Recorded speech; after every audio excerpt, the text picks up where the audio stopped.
elections with our own eyes, we were able to repurpose all of that and get the word out far and wide. So when I say get the word out far and wide, who knows Mike Lindell? Oh, look at all right. So I got to tell you, Mike Lindell, when Doug and Clinton, I sat down with him, and we shared about the governor candidates that had come out. And what you saw in that video there with the showdown, many of them came out and joined us for a Register Our Voters walkthrough in Shasta. He about fell out of his chair when he saw how far Shasta had come. A full election successful, on to their second elections. And he asked Clint Curtis all the nitty-gritty questions that go through his mind.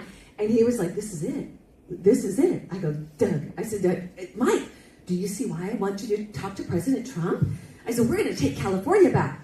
And Doug, what does he say? He says, Kim, this is going to take the nation back. That's exactly what's going to happen. So, without further ado, I'm going to pass it on over for a moment to Dr. Douglas G. Frank. Doug, you learned quite a bit today, didn't you? What? You need a microphone. Do you have a microphone? Well, do I need a microphone? Yes, you do. Okay. I guess I need a microphone. So, Doug, you learned quite a bit today, didn't you? Oh, yeah. Why don't you fill us in on what you learned, the connection with what we learned about farming and agriculture in San Joaquin, and connect the dots with election transparency and election reform. All right. Good question. So I grew up in Sonoma County on an Angus ranch, so I know about agriculture. So it was fun to hang with the farmers today. It's fun to hear them talk about their questions. Now, I was in FFA and I took all the ag science classes, so I got to learn about how we store our water in the Sierras and how we manage the San Joaquin Valley and how it's an amazing place. So it was fun listening to the guys talk today. But that was 40 years ago when we were the gem of the planet. Okay, and a lot's happened since then. It's not been good. And as I was listening to the guys talk with the candidates about the problems, and we're going to address those tonight, you're going to get to hear what the candidates think about each of these issues, which is awesome. But they listened, they learned a lot, and it was a great dialogue. They talked about water. Geez, a big surprise. When I was living here, we were talking about water. We talked about electricity. We talked about a lot of these things that are government managed. And that's the problem, huh? And so you're going to hear governor candidates say, if you elect me for governor, first thing I'm going to do is clean out these crappy committees. I'm going to fix, because they're appointed committees and they're implementing policy and they don't know what they're talking about. So that was a really good thing I learned today, that the committees have members on them who don't know about the issues. They're just appointed people that are implementing agendas. So that was what I learned. I really liked that. The other thing I learned that I'm taking away is this has a real impact.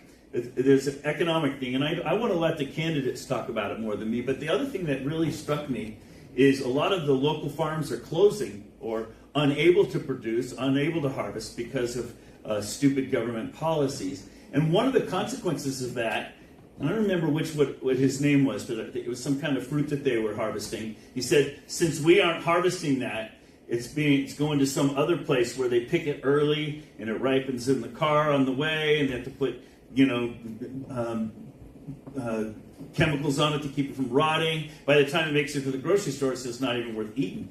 Well, guess what? We're not just losing your own economic viability and your own farming success, but the quality of what's making it into the stores is way low. I mean, since when have you bought a tomato that tasted like a tomato from a store? I mean, that's a perfect illustration. So anyway, that's what I learned today. But then I asked them the question. I said, so you guys are just going to whine about it? Well, I wasn't like that. I was nicer than that. But essentially, that's the situation we're in. And they're like, well, no, we need to elect new leaders so that they'll appoint good people to fix your broken state, which has broken elections, with broken elections. What gives you any hope that you're going to be able to do that? Especially here in San Joaquin. So what is wrong with your elections here? People think they know what's wrong, but I'm just going to tell you what's wrong. We can have a longer talk, but I'm going to try to keep this short tonight. The problem is you're not alone in this problem. In every state in America, trust me, I've analyzed every precinct in your state in the voter rolls. In every state in America, elections are now centrally controlled by the state. centrally controlled by the state. What do I mean by that? And because of that, we've lost our constitutional voice. When I was in college, we had a central computer. Remember those, Dave? Remember that we had a central computer on campus, and then around campus, they didn't have any computing in them. They were just they were to the central computer.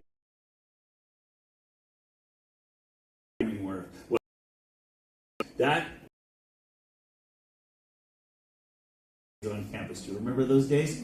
Okay, that is the way our elections work. You have a central database at your state level where your voter rolls are and where the tabulation happens. And I'm not insulting their intelligence. I'm talking about their function. They are dumb terminals. They think they're running your elections. They're not. And we can prove it to them that they're not. And one of my favorite examples is they'll say, well, how many people did you add to the voter rolls last year? And they can show me a list of people they added. How many did you delete? And you can show how many they deleted. And then a guy like Dave Robb, who's analyzed your voter rolls, I've also done that, can say, no, actually, as a matter of fact, about 20 times that many have been added and removed from your voter rolls, and they didn't do it. But they don't know it's happening because all they're doing is logging into the central computer and adding a few names here and deleting a few names there. They don't realize that actually the rolls are going up and down like crazy. We call that churn. And so there's a lot of that going on, and they don't even know. Or they say, oh yeah, but we count up the ballots, Dr. Frank. We do that. Oh yeah? Well, tell me how you do that. Well, we walk over to the machine and we unplug a stick out of it. And then we walk over to the other computer and we plug it into the computer. And what happens then? Well, the numbers get uploaded to the state. They're dumb terminals. They aren't counting their own ballots. Who's counting your ballots? What is it? The thing is, what does Stalin say? He said it's enough that the people know that there was an election. The people who cast the votes decide nothing. The people who count the votes decide everything. Your own ROV isn't even counting your own votes.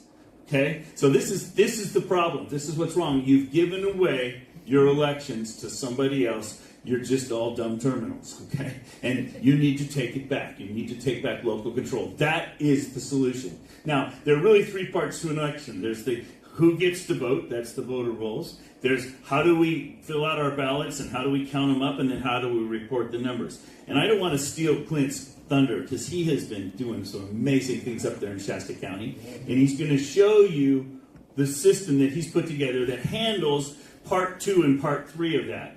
Part 1, where the voter rolls and who gets to vote, you haven't fixed yet, and we don't have a fix for that implemented yet.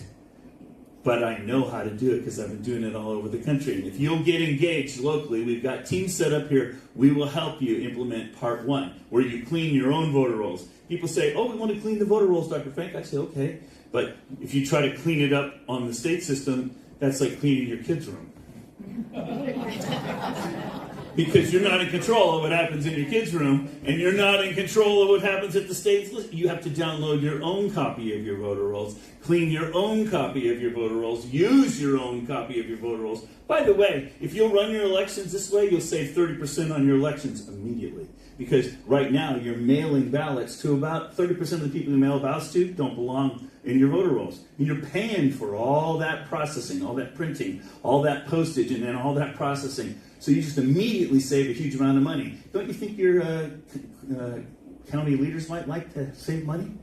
Yeah, that might be a good idea. No, maybe not. Anyway, I just want to say one story about Clinton. I don't want to give away his thunder because it's too awesome what he's got to tell you. But why, after he started doing this, and he's already completed one election this way, the state was really unhappy with him. And the Secretary of State sent attorneys up there, and the Attorney General sent attorneys up there to attack him, to figure it out, and there's nothing they could do. Why does your state care so much to make sure that you're not in control of your elections? Why does your state want to care so much that your elections are not transparent? I think if that's all I said tonight, that should put a screwworm in your head.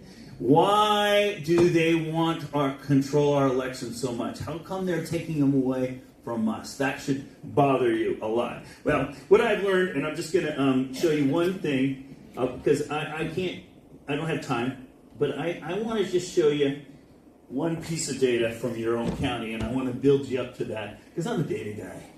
And I don't want to just sound like a wackadoodle. You know, there's a lot of claims out there. I'm just going to show you what your own state looks like. So this is from 1988 up to 2024. This blue curve on top is how many people are 18 and older in the whole state of California. And you notice that it was growing kind of steady until about 2016 or 2015, and then it just kind of leveled out. You see that? So California used to grow. It's not growing anymore. Okay? In fact, it might be dropping off a little bit. The black curve is the number of people officially in the voter rolls for the whole state of California. And you'll notice that, and by the way, I got all these numbers. Why would I show you data that you can easily refute? That would make me look stupid, right?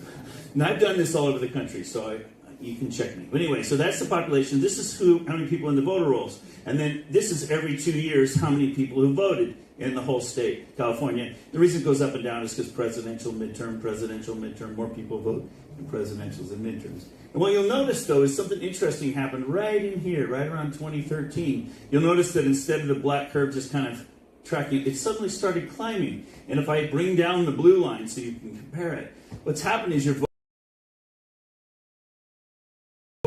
Okay.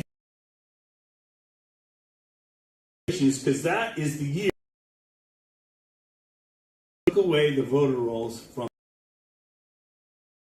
the local ROV who get driver's licenses. In jail, automatically add people who get immigrants who get on social programs, automatically adding. And so what happens is your voter rolls just suddenly started growing irrationally. I just want you to notice something about this curve, though. Do you notice that if I track the population out, you got more people voting than maybe you should? Now, when you look at election results at night and on the TV, they report them as a percent. Have you noticed that? The reason they report them as a percent, like they'll say the turnout was 75%. 75% of what? When you are listening to statistics on the news and whenever you hear a percent, the next question in your mind needs to be percent of what? And so when they say of registered voters, well, guess what? The number of registered voters has been artificially inflated in your state. So in other words, your turnout looks like maybe only 70% of registered voters. But actually, it's more like 95, maybe 100% of your real voters.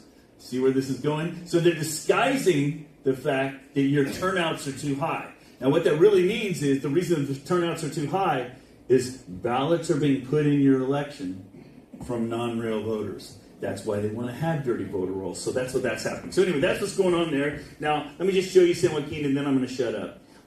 If you want, you can have me back, and we'll do a whole 2-hour night together. But tonight's really about the candidates. Connect the dots for us, Dad. What's that? Connect the dots. I'm connecting the dots. That's right. Thank you for that. What I've learned, Kim, is if I show up in the county and I don't show them some of their own data, they think, oh, sure, San Francisco, that's a mess. Oh, sure, Sacramento, that's a mess. But no, not here in San Joaquin. We have good stuff here. Okay, so I just have to show you San Joaquin, right? That way you know you have the same problem as everywhere else, okay? And, that was Shasta. Okay, so Shasta has the same problem. Why would Shasta have the same problem as the whole state? Because it's centrally controlled by the whole state. Right. Oh, okay, let me jump ahead to San Joaquin. San Joaquin has the same problem. You notice you also have ridiculously high turnouts. You have the same problem as everybody else. Because you have an evil ROV? No, because your ROV is a slave, a dumb terminal. The state is running your elections, not you. I think that's enough. So I think I've given you to show you that you have the same problem. Now I got to connect the dots. Kim's right. I need to not ramble on. My professorial ramblings are coming on. You're doing good. Okay, all right. She's saying wrap it up. Okay, I'm wrapping it up. So here's the thing. I've been traveling the country now for 5 years. They call me the Johnny Appleseed of election integrity. LA Times did a hit piece on that. Okay, they call me why do they call me that? Because I'm going around planting little seeds. But what I'm really doing is I'm starting little bonfires. And then I go back and I throw gas on them. Okay? So I want to come back and throw some gasoline on this. Now, a couple years ago, you guys had figured out. You have a big problem in your county. You even arrested Khan with a whole bunch of felonies because guess what? He had a stack of 77 ballots on his kitchen table that were all going to get stuffed in your election. That would mean 77 of you would have had your ballots nullified. Are you happy with that? No. Why do you tolerate that? Now, as I travel the country, what I've learned is everybody thinks, and I know because I am one of these people, that all we have to do is show the data to these leaders. Let's show the evidence to our leaders. Let's do a really good report. Let's show it to the Secretary of State. Let's show it to our ROV. Let's show it to the Attorney General. That'll fix it. And it never will work. How do I know? Because I've been doing it for 5 years and I've seen everybody failing nationwide. What works is when the people in a local community wake up and stand together and say, we're not going to do this anymore. Now, here is the first step. You guys need to wake up and you need to bring it to the attention of your ROV and your local supervisors that Clint Curtis is doing something absolutely legal in Shasta County. It's already been vetted by the Secretary of State and the Attorney General in your state. And it's super inexpensive to implement, and it makes your election counting and reporting completely transparent and auditable. Why wouldn't you want to do that? You should demand that. You should insist upon that. That's what today, to do the final connection, that's what happened today. I looked at these beautiful farmers, a lot of them on important committees, the Farm Board, the Farm Bureau, amazing people. They have really good solutions to these problems. They know what they need to do, but they're not going to be able to get from here to there until you fix your elections. Elections are the elephant in the room. You have to fix that first, like Goliath in the Bible. Goliath, remember the story of David and Goliath? Goliath was not the problem. He was the elephant in the room. The problem in the David and Goliath story is that the children of Israel were hiding in the hills. Okay, it took one boy to stand up in faith and say, God, this is God's battle, and he took them out. And the Bible says, then the children of Israel rose up, chased the Philistines out of the land. I'm asking you to stand up and demand that your county implement this nice legal system. It's very inexpensive. I think we figured it's like $50,000 or something like that, which is nothing. And somebody even in the meeting said, I'll just donate that. That's piddly.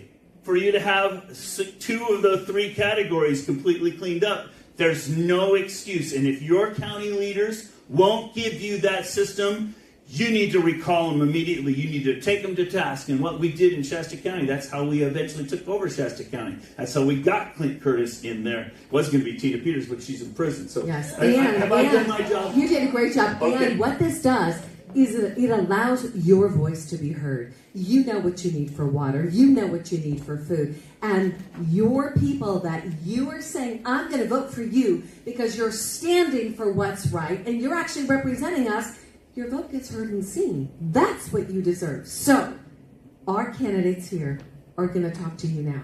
Doug, you did a great job. Okay. So what I'm going to do right now, did you want to finish with, I'm going to lead a movement? That's exactly what this is. This is, thank you, President Trump, this is a movement, okay, to take our power back and to take our California back. So what we're going to do, candidates, is you are going to have 2 minutes each. You're going to have quite a few questions tonight. But the first round, we have governor candidates, we have those running for state assembly. So when you come up, state your name, what you're running for, okay? And then you're going to answer this question. What was it that I gained today? What did I hear today from the San Joaquin Farm Bureau? And what am I willing now to implement? Okay? You've got 2 minutes each. Now, Melanie, in the back of the house. That was me. That's good. If she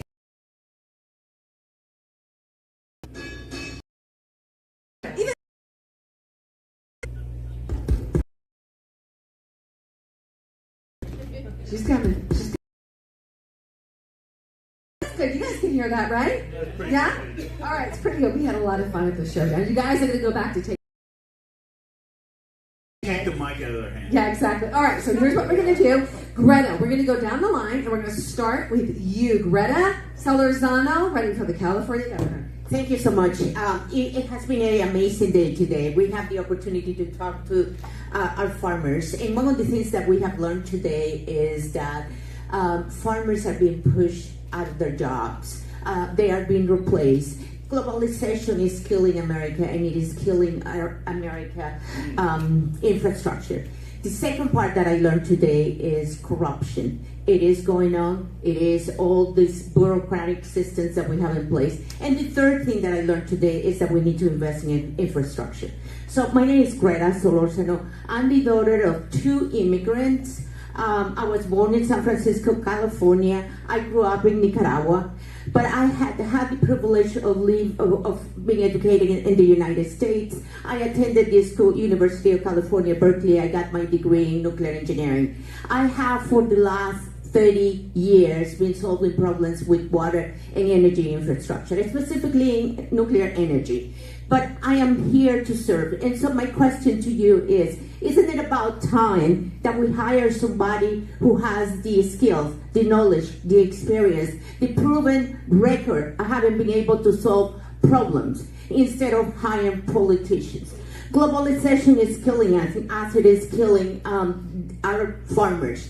Right now, for instance, 70% of the crude oil that we need here, crude oil is still very much important for California. And that comes from foreign countries, not our friends. We are making those countries in other parts of the world rich, while we are squeezing our kids out of California right now. So it is time to take care of ourselves. It is time to put America first. So I hope you give the opportunity and hire somebody with 30 years of experience in the engineering business. My name is Greta Solorzano. Thank you. Excellent, Greta. Thank you so much. All right, we've got John McBride. John, 2 minutes. Timer is on. So I'm John McBride, and I'm running for Congress in California's 9th Congressional District. Some things that were my takeaway today from this wonderful meeting with the farmers. It's $1,500 per acre in regulation costs. Is that correct? Yes. $15,000 to run their pumps in the summertime for electricity bills. And we expect our farmers to make a living. It's not possible. And if we don't have food, folks, if we don't have food, that's a national defense issue. If we're getting our food from all over the world, but from our own farmers right here, there's a problem. So we need to take care of our farmers. And one of my things, if you got one of my campaign cards, I've had it for 2 years now, the livelihood of the American farmer and the integrity of our food supply must be protected. And if it's not profitable for guys like Ken to work in the farming industry, we have a problem. Tens of thousands of farms per year close down in the United States. It's around 50,000 a year, and that's been for like 8 or 10 years. It used to be millions of farms. Now it's hundreds of thousands of farms. And if we don't take care of our farmers, there's some issues. An interesting tidbit that came up today is when our nuclear fleet is in San Diego, how much nuclear power is in San Diego? Yet we can't build anything here in California. Another issue that I thought of after the fact is all of those ships have desalination plants built into those ships. Good point. Why are we not building desalination plants to provide water for our farmers? And they don't have to be huge, because if it can be on an aircraft carrier, it doesn't have to be massive. So there's a way of getting electricity and a way of getting water to take care of our farmers at reduced expenses. Thank you. Excellent, John. Excellent. David Kallenberg, California governor candidate. My name's David Kallenberg. I'm a fifth generation farmer. I'm from Siskiyou County, and I'm running for governor. So today I went to the Farm Bureau meeting, and it's all the farmers were preaching the same exact thing I've been preaching for the last year and a half since I've been running for governor. We are all struggling from the over-regulations from the State Water Board, the Air Resource Board, and every other board they want to come up with every other day of the week.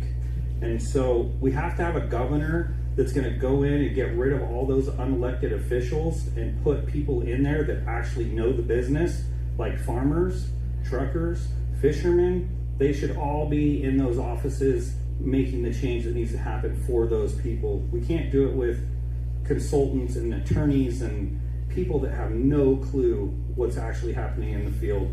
So we talk about costs. So I live this. I own a 1,100 acre farm in Siskiyou County.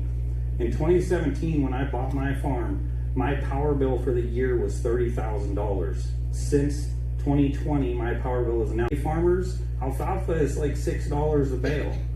4 years ago, it was $15 a bale. So when you take your farmer's profit, cut it in half, and then you double everything else, it's not profitable. Interest rates are up, everything's a mess, fuel prices, and the only way that's going to happen is that we don't elect a politician. I am not a politician, and we don't put politicians in charge because they don't fix anything. We need true American people running our country. Thank you. Thank you, David. And Scott Shields. That's tough to beat, but I did grow up in Decatur, Illinois, which is the soybean capital of the world. It's feeds Chicago, and so we know about how the machine runs Chicago, and so I know about a little bit about how the machine runs California. So rural area, like from San Francisco, that has to be changed. It's very difficult to change that. Collusion, we know is there. Corruption, probably there. Most people, really right, we all know that. But I'm running as a politician. I'm not a journalist. I'm not a policeman. We've got to get the journalists to start reporting the truth on things that I heard today at the Farm Bureau. That was unbelievably an eye-awakening moment for me to see how many farmers are suffering here. When I called my friends back in Illinois, and I learned a little bit about why they don't and why you do. It's two different dynamics. And so I learned quite a bit. There's a lot of different spokes that have to be connected for the solutions. David has been great with me in educating me since I met him on the campaign trail. So I hope you lose and I win and I'll hire this guy. And maybe vice versa, and maybe the lanes I'm pretty good at. I'm pretty good in some other lanes, and I'm learning a lot about the agricultural area here. I live in Dixon, California. It's Shields for Governor, S-H-I-E-L-D-S. My name's Scott Shields. This is a powerful day, and I believe that it's very important to listen to this gentleman here who's not a wackadoodle. I'm in the tech sector, and I've managed and hired and consulted a lot of wackadoodle geniuses, and they're usually right, okay? So it's about getting what he does well and what Clint does extremely well and get that across the board so people like myself, the other candidate here, other candidates, credit to, can get elected. I'll do everything I can for the farm country. I'm a farm boy. Thank you, Scott. And we got Jim Shoemaker. All right. I'm running for the 9th Assembly District because we need representation. As for going on with the Farm Bureau and stuff, I was part of this organization back in Young Farmers and Ranchers. I go back a long ways fighting these battles in this county, in this community for over 30 years. 30, well, longer than that. But what we're dealing with is overregulation. It affects each and every one of us. Our farmers can't be profitable as long as the state keeps mandating ridiculous regulations, rules, and making our cost of energy so expensive. Everything starts with energy. You need fuel that's effectively cheap, because that, as it goes through, the guy uses it, it refines it, we buy it, and if it costs more, transportation costs more, trucking costs more. Moving your equipment, your tractors, your combines, all the stuff that's involved in bringing us our food has a problem with the government. And that, the only way we change that is in Sacramento. That's where we have to do this. That's why I'm running for this seat, because we need the strength of someone that's going to stand up against the nonsense that these guys have been putting together for years. We have unelected officials running all these agencies. And they have no idea, even though I believe it's on purpose, they have an agenda to break the Central Valley, to make it brown so we can sell land to Chinese investors, BlackRock, everybody else, and then tell us we'll buy our food from South America. Well, then you have food that, well, as I said earlier, don't taste very good, and you have no idea what's been used on it or put on it. So these are the things that we have to work on. And I'm the candidate that will get that done. I will follow through because this is my community. I live here. I raised my family here. And it's time we take it back and take California back and make it right. Excellent. Thank you, Jeff. Tammy Nabriga. Hello, everyone. I learned a lot of things today, and one thing that I learned is that we have a bunch of idiots in Sacramento that are trying to regulate things that they know nothing about. So what we need to do is we need to get these people out of there that shouldn't be there in the first place. Now, the reason or how we're going to do that is by Clint here. We're going to get this program going to where we have fair and free elections again. That's what we all need to do in this room. We need to step up and take California back. We need to stand up just like we are, all of us here, all of us candidates. We're stepping up. I am no politician. I was called to do this. I'm a conservative Christian. And I want to do this because, number one, I want to save children and I want to put human traffickers in prison for life, no parole. But I also know that in our Central Valley, we need water. We need non-regulation, and we need to do things that's going to make sense for our farmers. What about tax breaks for our farmers? Rather than charging them up the butt for electricity and fertilizer, it's just crazy what's going on with our farmers, and it's exactly the reason why is because they want us to go global. They want us to get our food from other people and other countries. Not going to happen in California. Not if we stand up, not if we stand and take our California back. I was born and raised in California. My family made all the money on farming. That's how I learned, that you're going to have tomatoes and onions and things like that all the time because that's all that's coming in, from our farming. But if we stand together, all of us together, I'm telling you, we can get this done. Let's vote, let's talk to our legislators, and let's make sure that we have our voices heard so we can take California back. My name is Tammy Nabriga. My website is tammy4assembly.org. God bless you and thank you for coming tonight. Tammy, thank you. So good. We'll take that mic right over here. Thank you so much. All right, now was that an amazing round for the candidates? Would you please give them a nice hand for that first round? That was fantastic. Now, Clint, what we're going to do right now is you have the opportunity to share with us your learnings for today. You heard a lot of the problems that are happening here in San Joaquin. You heard from the Farmers Bureau, just like these guys. You have a real solution. A solution. Now, I'm going to hand the mic to you, but one thing I want you all to know about Clint. Clint was hired by the Bush administration to write the code to flip the vote in the machines. Clint was the whistleblower that spoke to Congress. I got it right here. Yeah, okay. That's who this is. And do you think he settled? He didn't. He went to Shasta. And he worked with Shasta to take their power back. Now, Clint, would you please show us how we can take our California back and San Joaquin back? I could do that. It's really very simple. We want to get rid of the machines, but we can't, right? In California, you are forced to have kind of neuter the machines, even if we're stuck using them. So what we have is basically this simple little thing here. I'm going to hold the mic for you. Oh, okay. Don't think I can do both? I'm going to help you Okay. so that you have Okay. So you can come through here and you just thumb through the ballots on camera, and as you see, monitor is live portable. Don't you're not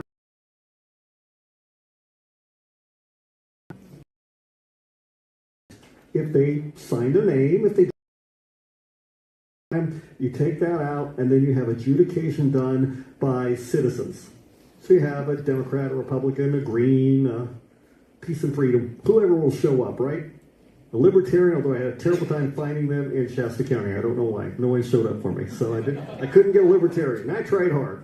And that's essentially it. That is really it. This is now available to all of the citizens so that they can do the hand count, because I can't. State says no hand counting by the ROV's office. But you have the ability to count every ballot and to know exactly what's going on. You can count by race. So if you are a candidate and you want to count your race, let's say it's close and you think something's off, you don't have to spend $100,000 for a recount. You just sit down, grab the tapes, and count them yourself. And then if you find an error, you can turn it in, because now you have evidence you can use in court. Because these are the only ballots that should show up.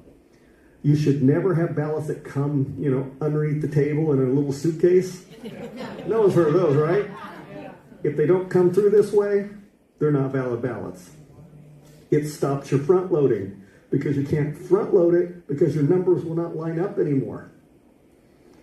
Plus, you can now check the little marks to make sure they're not duplicated, because the little marks, if you do enough, is like a signature, and you can actually knock that out. So it's really that simple. We count them the first time, we send them to a tabulator, and then we count them the second time. So just to clarify, into the tabulator. So before it goes into the tabulator, you got a clear picture of the vote. And there's another you get. How come you need another picture? You need a second picture on the back side, because this is how we go. So this is actually what's going on at the tabulation, right? So you go through that, then you go through the scanner. Scanner, you're not going to see anything anyway, but you will see if the front of the ballots actually match what's in your area. But it's all together on one screen, so it pretty much takes care. Then you go to your last area of count. And the importance with that is that this becomes the ballot of record. The one that you have if you have to open it up and have some sort of a recount.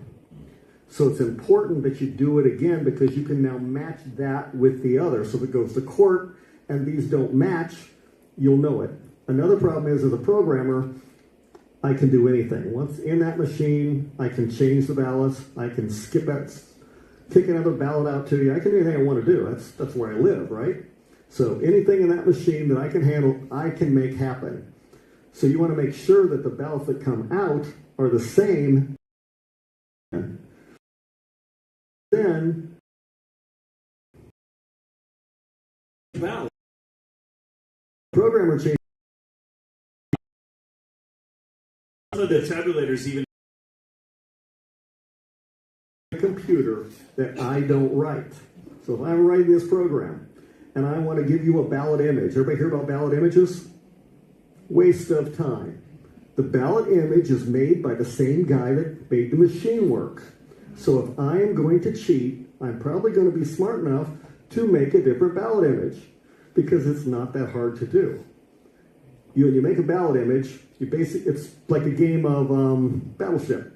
So you just have your grids, right? And you go through, you find who's got a black dot, who's got a white dot. A little more complicated, but essentially that. Then you have to dither it all together. But that's essentially what you got. So I can make it mark anything I want. And I can actually steal an image off of another ballot and retain it so I can make a mark that looks normal. It's actually a piece of cake. There's nothing to it. It's easy. Essentially, you just redraw your ballot. I did the Astor files. You know what Astor files are? No. You don't? Well, maybe you should. Anyway, NASA actually had the space station and the space shuttles take images of the Earth. So you knew what the elevations were from space, right? But the problem was they had errors because they had sunspots and everything else. So you had this image which had a big spike in it, okay? So airplanes couldn't use them because the problem is you're flying along at 500 feet above the ground, and suddenly you have the spike that's 2,000 feet. Well, it's not really there. It's an error. So I went through and I redid all the astrophiles and took all those spikes out and fixed them out and averaged everything out and looked for the highest marks and tied it to the internet to go through and reference them to find out there's really not a $2,000 mile tower there. Because you don't want to have an airplane hit that thing if it really exists. So I rewrote all those. It's the same thing as an image. It's the same thing. You just rewrite what you want to rewrite. And that's why you can't trust it. And that's why you have to check at the beginning and check at the end. Any questions? All right, Let's hold the so questions. we're going to hold the questions for now. But before Doug? he leaves, everybody needs to know that he took the candidates on a tour through and showed us all this and showed all the counting stations. And how much did it cost? To do the whole tabulation part? All this new feature that he added to make it all transparent. How much was that? Well, for all of the nice little decorations there, the wife sewed that, so that was free. She made all those. But as far as what it costs to have the camera part, it costs $300 per tabulator. So in Shasta County, we had 6 tabulators, and that means we spent $1,800 of a $4 million budget on it. Seems reasonable. There's no excuse for you not to have this system, is the point, right? And it makes it completely transparent. Go ahead. And we got to ask questions, and you showed the governor candidates everything. It was a great day. It was amazing. By the way, Kim Yater, how can people watch that tour? That's a great question. You can watch this entire tour by going to let's get that logo back up real I'm quick. working on getting it. TakeOurCaliforniaBack.com. When you go to TakeOurCaliforniaBack.com, you're going to see a couple of videos there. The first video you're going to see is the absolute walkthrough. It was amazing. And I'll tell you the questions that were asked by the governor candidates, and then the lights that started to go off was absolutely phenomenal because they saw that there was a real solution. Secondly, there's a piggyback video there of Doug, Clint, and myself that fills in all of the gaps. And the third interview is the one with Mike Lindell, where Mike about falls out of his chair and is like, I'm taking this to President Trump. So, Clint, do you see this as actually, let's go back. Clint, what would happen if San Joaquin and other counties took this on in their county? First of all, you could now trust your elections, and you could vote knowing they were actually going to be correct. Yeah. Second of all, I think you might see a red California, just like there used to be a red California. Because a lot of the people, Democratic side, that haven't gone to the Socialist Party, don't like it anymore. They don't like, I guess it's homeless people. I call them bums, but I'm from Florida. What can I do? Anyway, so they don't like these people all over the streets, right? They want to take back their streets. They want to take back their cities. And so we can take back California. So good. Shasta County ROV clerk Clint Curtis, and Shasta is the epicenter of election transparency. Thank you, Clint. Thank you. All right, candidates, it is now back to you. I'm going to bring this microphone right down towards this end. Stand by, and we're going to bring you our next question. Candidates, we talked a lot about water. How many of you love water? How many of you want to feed your crops and take care of your family, right? Come on. So we heard a lot about water today. What is the solution that you will bring? What did you hear was needed? And what is the solution that you are going to bring to the table? We're going to give this one, Doug. We're doing 1 or 2 minutes from this one. I think we ought to give 1 minute apiece. All right, because we have quite a few questions. Is 1 minute enough to talk? 1 minute, yeah. Yeah, 1 minute. we got 1 minute each. Timer. Melanie, we ready? And state your name. Tammy Rodriga, and I'm running for State Assembly, District 9, California. I believe the number one thing we need to do is store water. We know what happened in Paradise and in Southern California because we didn't have water. So the number one thing we need to do, in my opinion, is have our reservoirs. And what's happened is since the 70s, I remember growing up, we had reservoirs we used to go and swim in and have lots of fun. But what happened is they started to shut them down because they needed hundreds of thousands of dollars of repair work. So they thought, well, they'll just shut them down, and then later down the road, they're going to go ahead and build a new one for millions and millions of dollars. So what we really need to do is store our water and stop sending it out to the basically the Golden Gate that, so we can store it and keep it right here. Thank you. Thank you, Tammy. Jim, you're up. Jim Shoemaker. Good answer. All right. First thing, we start building all them reservoirs we spent our money on and bond on back in 2014. Two, we start fixing it. Ocean for storage. We just received in the last day. It could have gone down first. These are the things that we have to deal with, but we need to get rid of the state water board because that's the number one unelected bureaucrats dictating analysts who of this state rule them and start supplying the water to the needs of our people, our farmers, and our businesses. Thank you. Thank you, Jim. John Stachio. If I were everybody here, everything's local. Tammy, Jim, and John, I've got to know in a short period of time. I've listened to them today and met them very, very smart people and very passionate people about fixing the problems here. I've talked to Kenny a little bit. There's one thing that I got out of today that has to happen. We have to dredge. If you don't dredge, it's a big problem. That's the biggest deal. I will make the Dredge what? Dredge what? whatever you got to dredge. He'll tell me. I just know we got to dredge, right?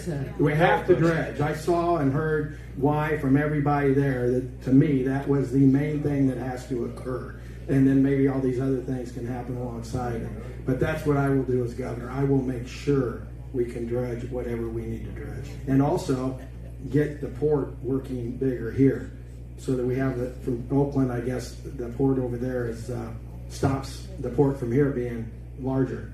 So we need to have bigger vessels be able to come here. So that's the other place to dredge. Thank you, Scott. And David Kallenberg.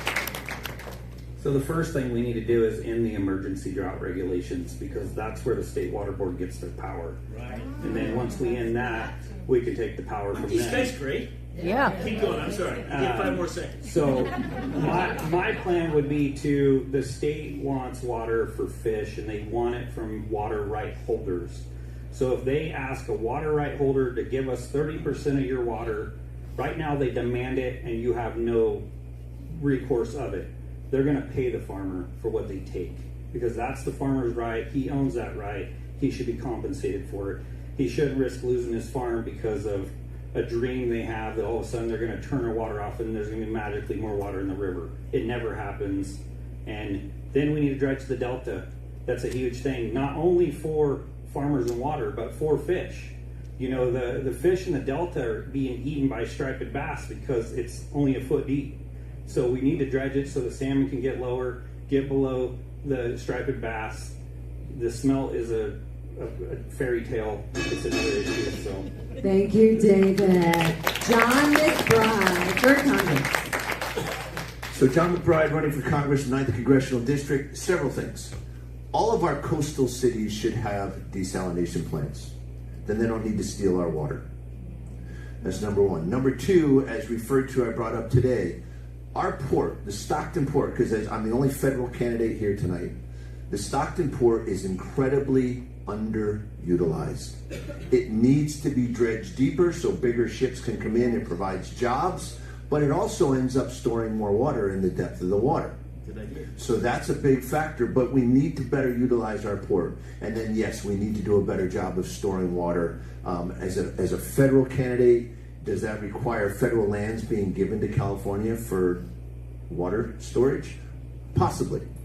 But most of this is a local issue, but there are some things as a federal candidate I can do. Again, John McBride, running for Congress, 9th Congressional District. Thank you, John. Retta Solorzano. I love this question. This is my area of expertise, so I love it. I absolutely love it. So there is a few. Start over. My mistake. Okay, so California right now gets about 200 million acre feet of water every year. we have no way of storing the water, and consequently the water becomes runoff. So what are some of the things that we definitely need to do?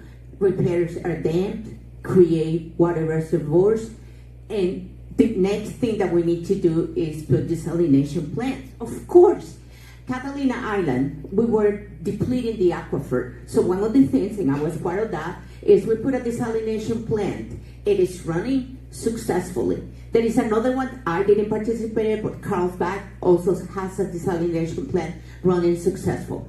So if the other part that we can do, that's desalination, we can also do filtration and recycling. Orange County, I live in Orange County, we have one of the greatest water system recycling and filtration. We need to do the same thing throughout the entire California, and that will give us water for the farmers. Thank you. Thank you, Greta. That was always thought of again. All right, so that was the second round. Are they doing an excellent job? Yes, they certainly are. So good. Doug, over to you for the next question. All right. So Plato said the penalty for refusing to get involved in politics is you end up being governed by your inferiors. And that's where we are. Because all these people that are in these water boards and all this other stuff, any one of these people here would be better than what's in there. Any one of you would probably be better. It's just great to see people re-engaging. Yes. You know, America is an experiment in self-government. We're supposed to be running our own governments. For too many years we've been letting other people teach our children. How's that working out? Letting other people run our government. It's got to be us. It's got to be the citizens. I love you guys. You're awesome. All right. You give me hope. All right. I'm supposed to ask you a question. Oh, I'm supposed to ask you about food security. Yeah, that's important. Come on. So today there was all this talk about how, and I think you brought it up, that food is a national security issue. I think we should hear a minute from each of these guys on food Absolutely. security. And we'll go this way this time. We'll just keep going back and forth. Perfect. Sure, So food Greta, security. you get to go first. So one of the things that I learned is that about 2.3. No, I'm sorry. She's a numbers gal. I know. I love it. The economy, agriculture, provides about 4 to 5 percent of the GPD for California. So agriculture is extremely important, not only to California, but to the United States as a whole. It provides food for us and for the rest of the country, and also for exports. So we need to make sure that we provide sufficient resources to maintain that food. One of the key parts that we haven't talked about is energy. Right now, the cost of energy is driving farmers out of business. A lot of the energy that we use in California is imported. It is time for us to start investing for jobs and refineries right here in California. We have the means to do it, and nobody can do it better than us. Thank you, Greta. And John McGrath. So professionally, I've been a strength and conditioning coach since the 80-81 school year. As a strength and conditioning coach, nutrition is a huge factor. And one of the problems that happens is when we bring food in from overseas because our farmers can't survive, is then we have an inferior food supply, have no clue. For example, organic food from China. Organic food from China is not considered organic here because the chemicals are so bad in their water. So we're not getting quality food when we import it. We have the greatest source of agriculture right here in California. You need to do your best of buying California fruits and vegetables. You need to do your best to provide and support our farmers, even if it costs a little bit more. I know things are tight. You have to take care of our farmers because it's the best food you're going to get is right here from California. And as it was brought up today, and it doesn't matter if you're buying organic or not, if it's from California, it's better than what we're importing. Again, John McBride running for Congress. Thank you, John. And David Oliver. So one of the biggest things is you've got a farmer that's growing the crop, and then you got a consumer, you guys. Well, in between, there's 5 or 6 people jacking up the price. Hold that mic close to you. So there's 5 or 6 people jacking that price up. So all these middlemen is what's making our food cost more. So my farm, We sell direct to consumer only. We sell beef, we sell pork, we sell chicken feed, we sell everything you can think of on the farm. But it goes direct for me to consumer. What that does for me saves you money. That does for my farm, it makes more money. So the biggest example I say is go to a local feed store, a big one, Tractor Supply, putting money in a local person's pocket. Thank you, David. And Scott Shields. I'll be quick on this. I have an associate that was Mr. Tyson's salmonella tester across the world. Salmonella? Howard. He was what we call the ghost inspector. And he would go around to China, Mexico, Latin America, everywhere. And he would come in after the testers already came in and tested and see, he would tell us what is really happening after the real inspectors leave.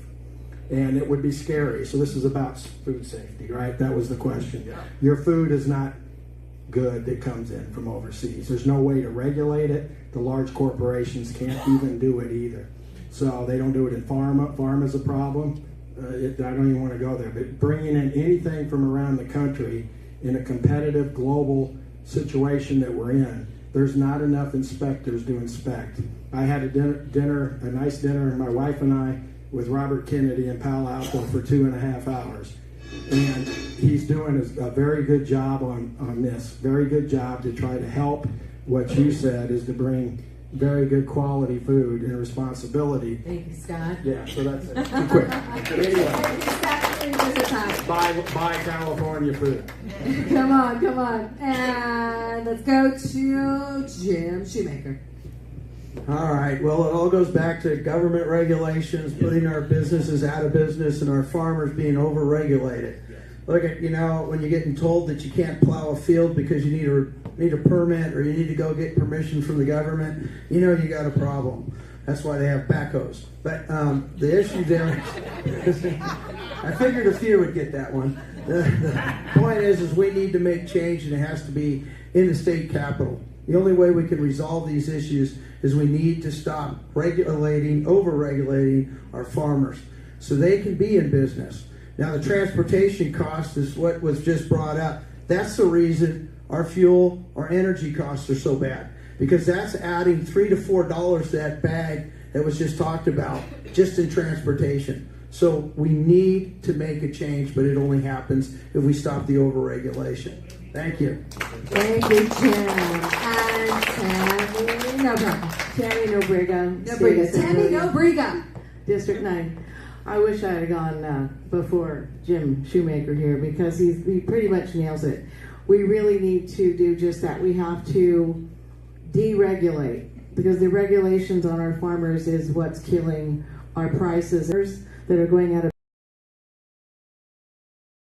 So if we stop regulating them, and as I said earlier, tax breaks for them, that actually gets them in a position to where they can make more food, they can farm it at a lower cost and sell it a little bit lower, because I know that's a lot of our problem. We don't want to spend a little bit more to get food right here from California, but it's much better than buying it anywhere else, because the food in California, I think we're the number 4th market that sells food anywhere in the United States. So, thank you very much. Thank you, Tammy Nobriga. All right, a round of applause for this round. You guys, excellent job. Excellent. All right, here's what we're going to do, Doug. We're going to go into our audience question. By the way, excellent job. We have your questions for the candidates. So I'm going to start with the first question, and then Doug will go all the way. Roll like this. It does make it a little easier. Sometimes it's nice to mix it up, but maybe I'll just pop up. All right, here we go. So there is an exodus right now of business.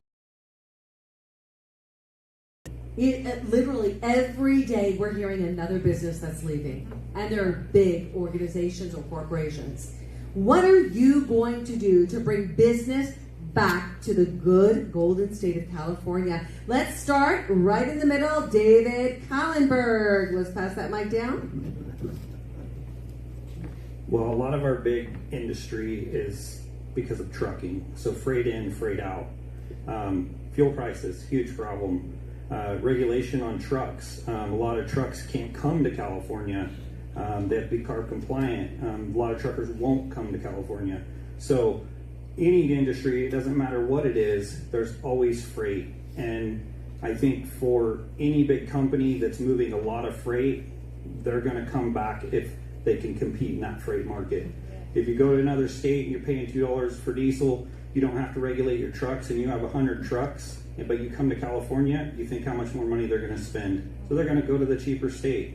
I think trucking is probably number one for a lot of them. Obviously, regulations, taxes, and everything else under the sun of the state taxes you out of everything. So there's a lot to be fixed. But trucking for me is number one. My website, you'll see the 3 issues I have. They're a priority: health, taxes, and agriculture. Taxes, the tax code has to be totally eliminated, not just reformed. But to get it eliminated, there has to be a transition. You can't just do everything at once. I was back after President Trump got elected with DOGE. I was working inside that and also with Voice of America to try to help create solutions. The bureaucracy is big. We need a DOGE here, but we need it to be transformational.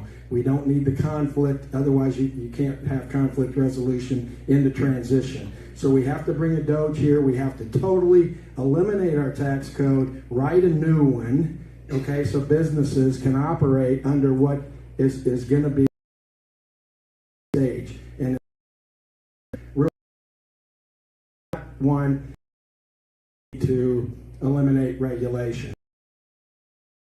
Garbage regulation. We have good food here because we have regulation, but with that regulation, so they have to practice. Excellent. And we're going to go right over to John McBride. She's mixing it up. Yeah, we're mixed up. So again, as the only federal candidate, there's a lot of things in the state that federal government doesn't have control over. But what we do have control over is taxes.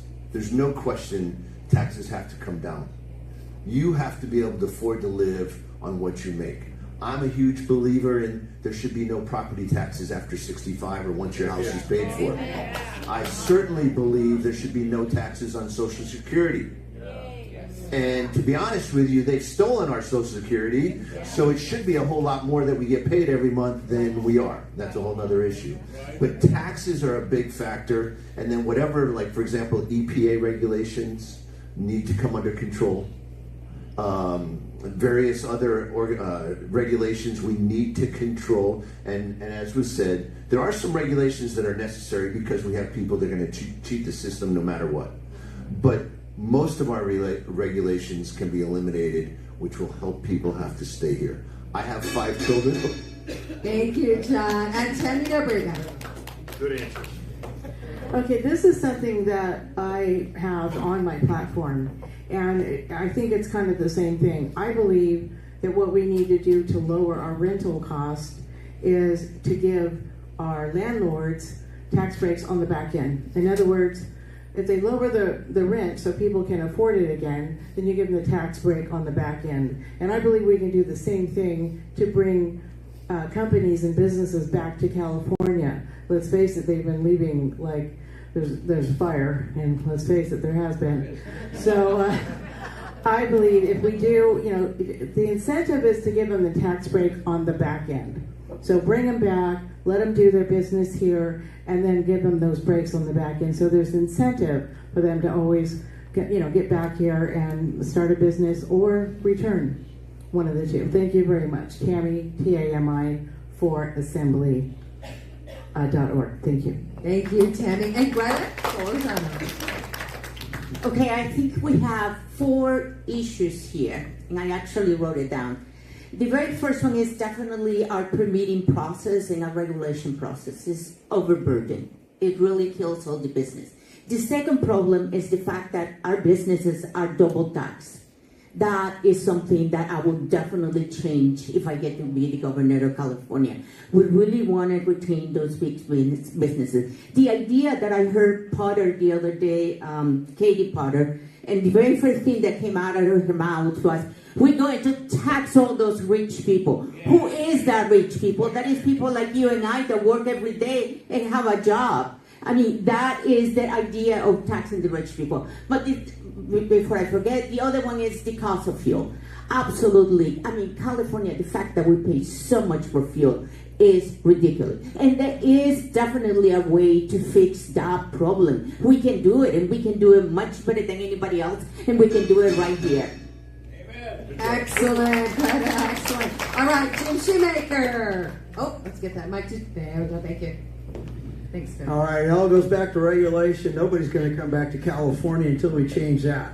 So once we get rid of that, let's cut the property tax in half to start. Hopefully get rid of that in another 10 years. That would be fantastic. Cutting our taxes and regulations is the only way we're going to bring people back here, because there's no reason to come back here. And until that's resolved, they're not coming. So what do? We need to elect me to the assembly so we can start making some changes in Sacramento. Go to my webpage and vote Shoemaker 2026.com, and then you'll find out, because we got the answers. We know what to do, and we're ready to go fight and change California. Take it back, put it in the hands of the people, because that's the only way we're going to bring people back to California. Thank you. Fantastic. So good. Thank you. All right, John, back to you. Back to me. We've got an audience question. Yes, an audience question. So I can't help it, but I just have to say one thing before I read this question. So my aunt and uncle were famous tax attorneys in Beverly Hills, Southern California. And they had to move and leave California to go to Nevada because half of their customers left California.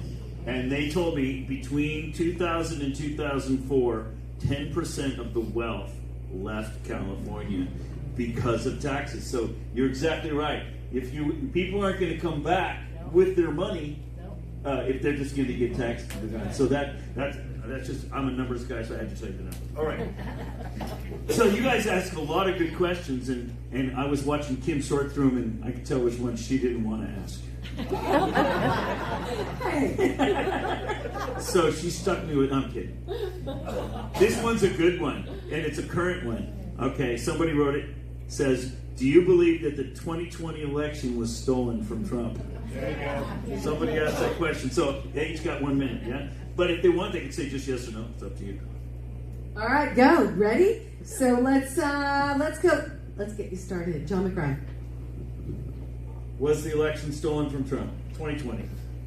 Beyond a shadow of a doubt, the election was stolen in 2020. There's no question. Just what happens here in California, we know that there's enough election fraud.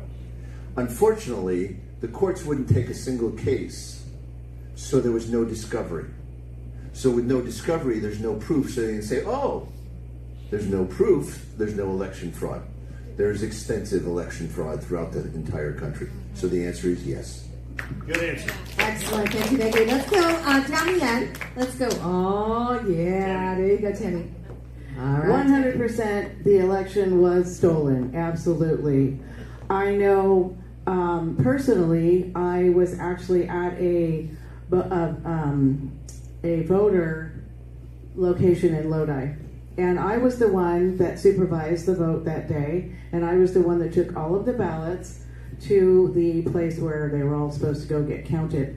And as soon as I had dropped them off and I was pulling out of the parking lot, I heard that Newsom had won again. And I'm like, what? How could that be? And there's no way that all the votes have been counted. And then when I got home and I saw what happened with President Trump and everything that went down in Georgia and every other state, it was blatantly that the election was stolen 100%. There's no doubt in my mind. Thank you very much. Thank you. And let's go, Scott Shields.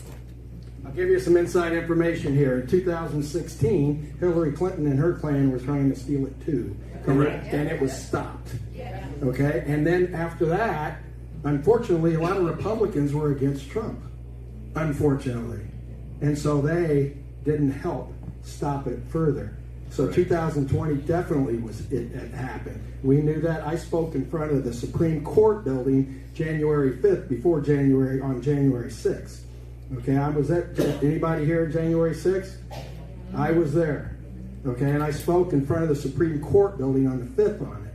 I was actually in front of Sacramento also with a large group speaking on it and saying never stop, never give up, never quit. And so we still can't quit on this election fraud, and we need to be with Clint, and we need to be with Dr. Frank, and we need to keep going because these people lie, cheat, steal. They will use fear, force, extortion, and they will also do death. They shot him in the ear, folks. Wow, well said, Scott. Well said. David Collenberg. I have no clue. I've answered this before, but I have honestly no clue. I didn't count the votes. I didn't see the votes. All I seen was what was on the news, and I went to bed that night, and he was up, and I woke up, and he was down. So That's a great answer. Honest answer. Thank you. Brenda Solorzano.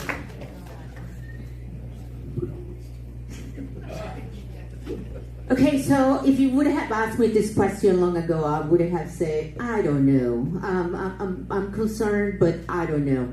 However, after meeting Dr. Frank and Mr. Curtis, I have to say that I believe that illegal actions took place. That night, we went to bed and Mr. Trump was winning, and we were just excited about it. And then the following morning, it turned out to be that it wasn't. But at that point, I was still kind of thinking, something is not right, but benefit of the doubt. I have learned that Mr. Curtis went to Congress. He actually exposed the software that he had developed. And it broke my heart to hear that Congress didn't take action on that. So that tells me how infiltrated that corruption is. And that perhaps we need to start taking the elections seriously. Thank you, Greta. And Jim Shoemaker. You have not gone yet, Jim.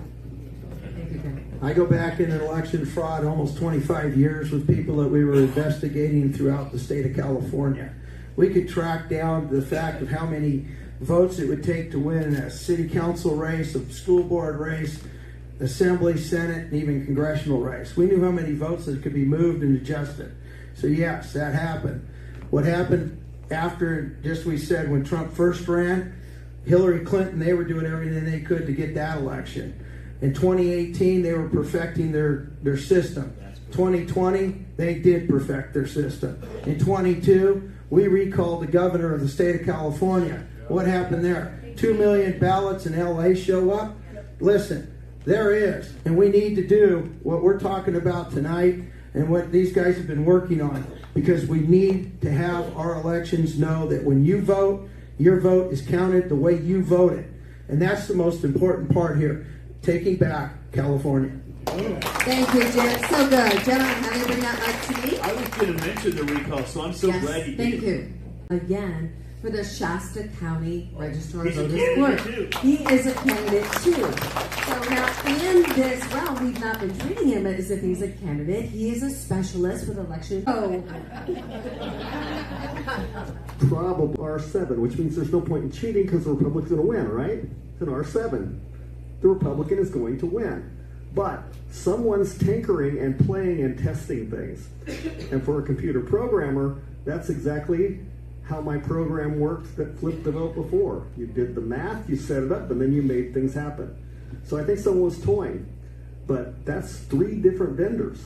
So someone else is pulling the strings besides, a Dominion or a Hart or something. There's a little more going on.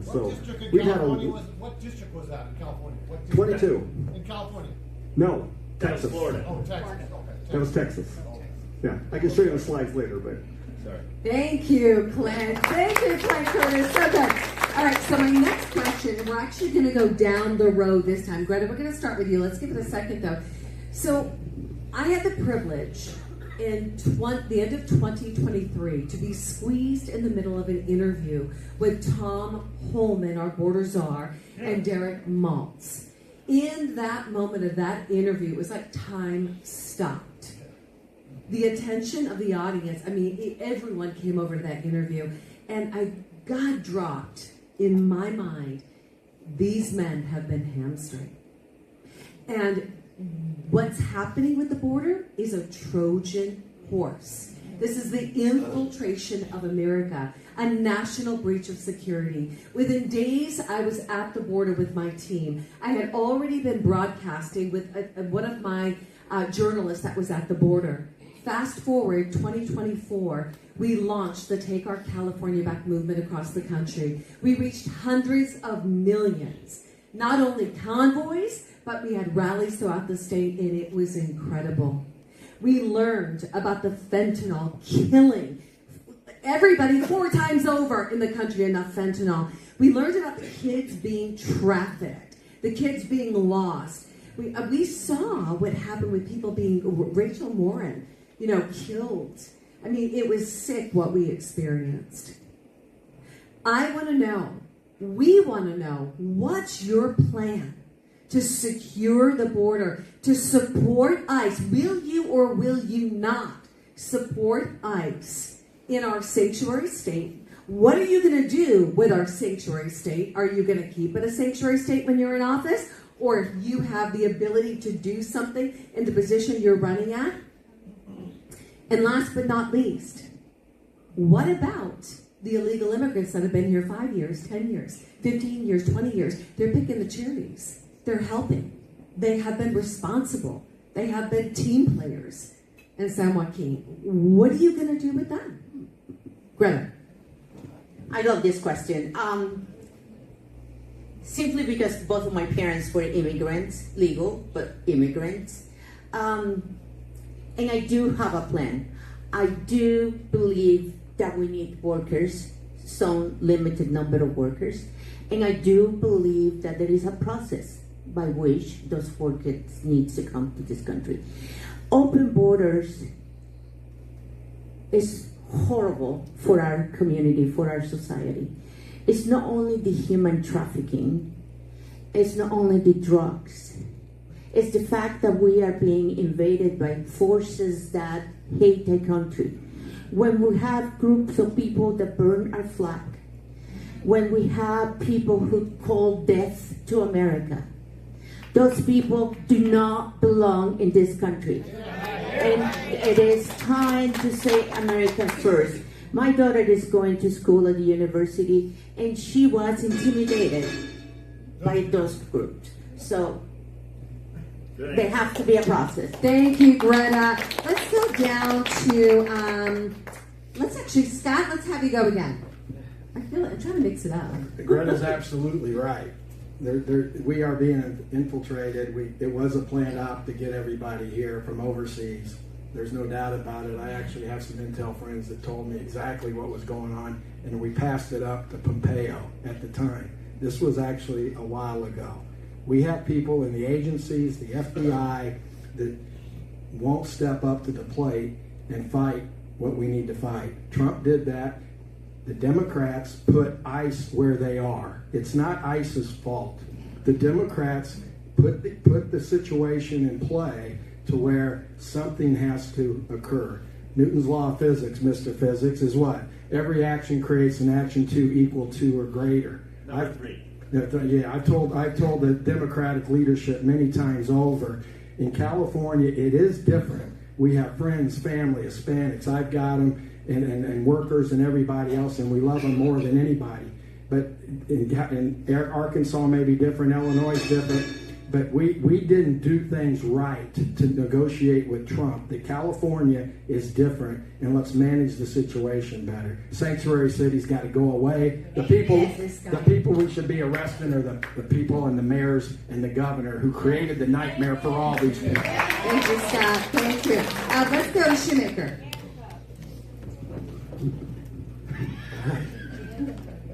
All right, the immigration issue. Well, as an assemblyman, we got to deal with the governor, but at the same time, I believe at the local level, we need our sheriffs to stand up, take their position that's legally to them, to protect the citizens of their counties. We need constitutional sheriffs throughout this state.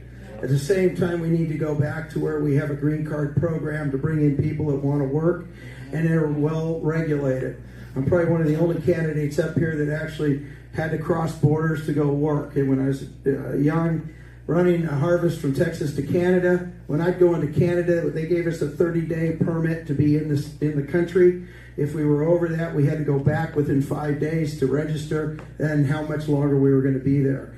At the same time, the immigration status and what we're dealing with today is you should have sponsors paying for everybody that comes in so that the citizens of this country aren't burdened with the cost of anybody coming into this country.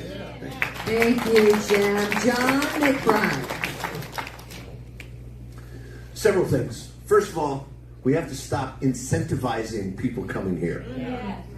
Stop getting government benefits that aren't even given to our American citizens. Number one. Number two, you can close the wall, but if you don't close those incentives, people are going to keep coming here. There's no question about that. The other thing is, we are sanctuary cities and sanctuary states. I believe the people that oversee them, when crimes are committed by illegals, they should be charged with accessory. There's no question. If somebody is murdered in your city and you're the mayor or the city council and somebody dies, and it's your fault for being an accessory to that by having a sanctuary city or state in the case of the governor. So I would do away with all your sanctuary cities and sanctuary states, and those that just absolutely refuse, they're accessories to crime. Thank you, John. Tammy Nebrega. I absolutely agree with that. Number one, we do need to have our farm workers come like we have for years. I mean, this is the Central Valley, and we need to have our farm workers here because they come and they're honest people that just want to make a living, and that's why they're here. The other thing is I pray every single night for the blue. We have to back our blue and obviously teach them and insinuate, I'm sorry, not insinuate, but give them the opportunity to incentivize, that's the word I was looking for, to back our ICE officers and to always have their back, because ICE is taking care of us so that we don't get raped and pillaged and murdered by these people that are here that shouldn't even be here. I believe that we need to get every single person that came here illegally out, and I believe in the cause. I do not believe in sanctuary cities or sanctuary states, and I agree with John McBride completely that if that's the way they want to play it, they should go to jail for it too. Thank you, Tammy. David Kallenberg.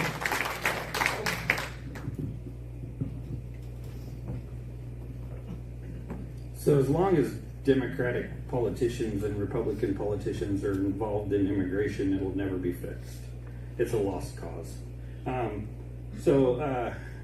First thing, no more sanctuary city. Second, our Second Amendment shall not be infringed.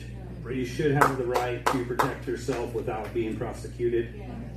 You should be able to protect your property, your person, your family, and anyone doing harm should be gone. We do need to work on our farm work visa stuff. I think it's a good program. I know farmers that use it. It should be easier and more available to workers that want to come here legitimately and go home when the season's done. I don't have no problems with that, but hop, skipping, and jumping to come find a low-paying job should not be on the table. So, thank you. Excellent job. Excellent job, candidates. And a round of questions. Well done. Doug, back to an audience question. Audience question. We've got 14. Well, Doug, actually, we do have 14 minutes. I think you need to ask that question that Mia talked about. Tough question coming up. The audience question or the... No, I think we're going to hold on the audience question. I think this is some of the questions I The have sex here. trafficking. Yes, yes. All right, so at the showdown that we held in Southern California, in San Diego, the big one we saw the ad at the beginning, I asked the candidates, there were 13 of them there that night, I said, the child sex trafficking industry in America is now larger than the illegal drug trafficking industry. It's a horrible situation we're in, and I mentioned at that event that up here just north of you, up in Yuba City, Glad Tidings Church is leading a major initiative to provide a place to care for these kids that we're rescuing. We've got 250 beds we're planning on. We raised $4 million last year, by the way, for this. It's awesome. And our biggest fear, though, is that we only have 250 beds. We think we're going to be full in 2 months. So once we're up, in other words, we're rescuing these children. What are we doing? So I asked the candidates, and it's a tough question. You know, what are you currently doing about it? Are you involved at all in the sex trafficking industry? If you are, share that. If not, if you become governor or you get elected, what measures would you put in place if you're elected to address it? So let's give them a chance to talk about sex trafficking. Excellent question. Who'd like to go first? All right, right down. Oh, there we go. And then Scott goes. Tammy popped right up. I definitely want to be the first one because this is the reason I'm running. The reason I was called to run is because I saw the movie The Sound of Freedom, and I found out that there's more people in bondage today than when slavery was legal. And more than 50% of them are children. And it's a number that is just devastating to any heart if anyone has a, you can't deal with that sort of thing. I know I don't have long, but this is the number one reason that I'm running for state assembly, because I want to make a law that puts any sex trafficker in prison for life, no parole, period. And I'd love to go for the death penalty if any child dies while they have them in bondage. This is a subject that is near and dear to me. I am very much involved. I just went to a seminar in Tracy for End It, and I'm also involved with every single sex trafficker donation website that I can. Very near and dear to me. Thank you so much. And where can they find you real quick? Say your name and where they can find you. Tammy Nobriga. I'm running for State Assembly, District 9, and I'm at TAMI4assembly.org. I'd appreciate your support. Thank you so much, and God bless. Thank you, Tammy. And Scott, you had jumped up, so let's have you next. In 2018, I was introduced to a situation about organ harvesting in China. And I investigated it with myself for 2 years and had an investigative journalist that's undercover clarify to me that it was real and going on. At that time, I thought that I knew some people in power and positions that cared about such things. During this time, what I did find out through my investigative journalist, that what was also happening was the child slavery and the child sex slavery alongside the organ harvesting. And now it has scaled dramatically because organ harvesting, that's why they have a lot of these kids too. It's advanced stem cell research, folks. This is sick. This is China. This is what they do. You got to wake up to this. Organ harvesting is now what I just said. It's stem cell research on babies and human beings. And a lot of these kids, a lot of prostitutes get cleaned up around the world and they get sent over there. And that's why you can have an organ in 2 weeks. Okay? You can't go to Mayo and get an organ in 2 weeks. Thank you, Scott. Next candidate, who's up? Oh, looks like Greta. Greta, hop up.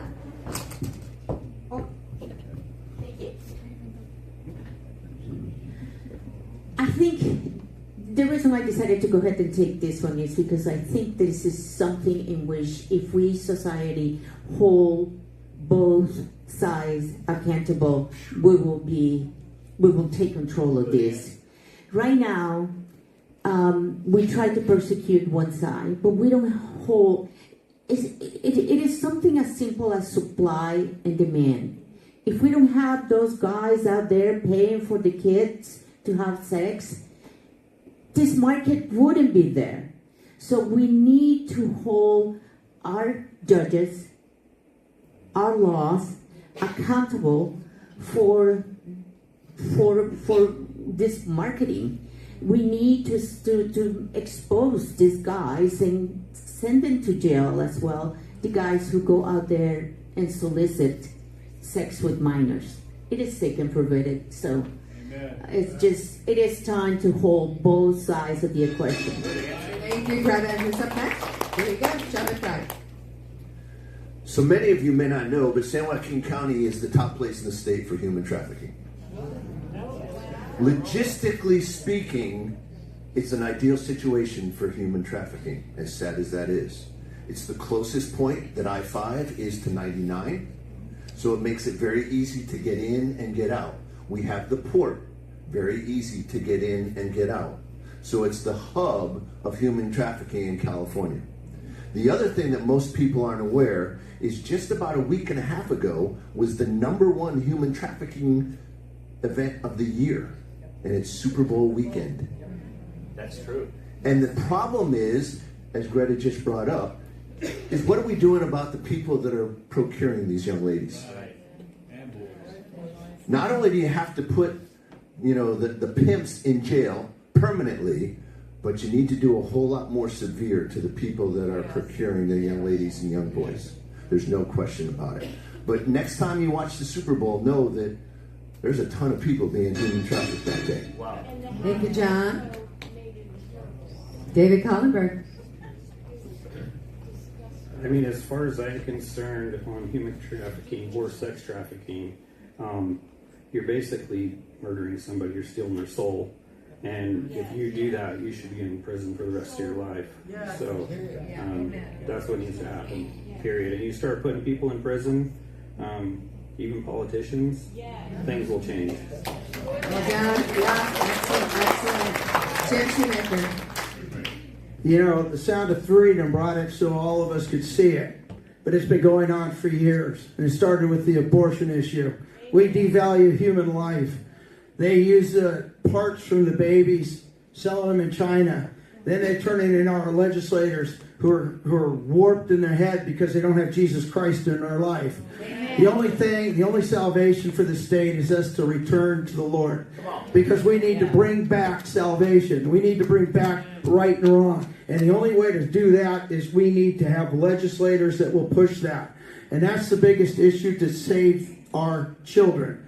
Because these people that are perpetrating this need to die. The Lord in the scripture says remove evil. You don't put them in jail, you execute them. Then he'll stop. Because our children are too valuable and we need to protect them at all levels. I will work on that wholeheartedly as I've been involved in that for years. Because the abortion is the first step of devaluing human life. Thank you, Jim. Thank you, Jim. And thank you, candidates. Now, Doug, we have 5 minutes remaining. Right. So here's my thought. This is now an opportunity for the candidates to take, what do you think, 30 seconds or 1 minute? Yeah, they should at least take each 30 seconds. Yes. How do people get in touch Yes. with them? What's their website? And whatever was not said that you need to say. You That's have true. 1 minute to go, and then state who you are, what you're running for, and how people can reach you. And then they're going to hang around a little afterwards? Yeah. Or do we For have sure. to get our butt out of here? Yeah, no. We're going to stay for a couple of minutes. Okay. We're going to have pastors going to come over, pray over everybody, and then Other pastors, okay. then Carla will Pastors come are and gonna pray close for us us. out. Yeah. Okay, so, all right. I'm going to do exactly what I just did. Who's up first? Grab the mic. All right. Jim Shoemaker, go to vote Shoemaker 2026.com. The other thing is, for us to be successful, we need your donations. We need you to step up. Because when you're in the battle, you need a supply line. And the only way you can have victory is if your supply line is not broken. So we need each and every one of you to help us. We will take this seat. We will win this seat in November. We are in a battle against many forces. But we have managed to bring groups together that would never come together before and support our campaign. So all of you, with all of you, we the people can have success and start making changes in Sacramento. Thank you. So good, Jim Shoemaker. All right, wrap up. Tammy. Come on, Tammy. Okay, so it's Tammy Nobriga, T-A-M-I, so it's only 4 letters. Nobriga, N-O-B-R-I-G-A, for Assembly. I'm running for District 9. Number 4 or F-O-R? It's number 4. Number 4. The number 4. Tammy, T-A-M-I, number 4, assembly.org. And I would appreciate everything that you guys can do for support. We have to do this on donations money. We can't even use our own money because I tried that and I got in trouble. So we really need your support. Real simple, I am God, family, Second Amendment, and MAGA all the way. I'm stepping up because I was called to by God, and I'm a conservative Christian I will go to work for all of you. Thank you so much. Thank you, Tammy. Scott Shields. Scott Shields, shieldsforgovernor.com. I haven't asked for money. I've been doing this for over a year and a half. Today I'm going to ask for money. I'm going to let you know I've hired a chief strategy officer who is second to none in the country and can help achieve a lot of the things that we need to do. And I need to pay him pretty well. And I have 2 or 3 other people I need to pay as well. And like you said, it's a little difficult in some of our situations on how we apply our own money to the framework there. So in my case, for sure. But I'm all in on the distance on this.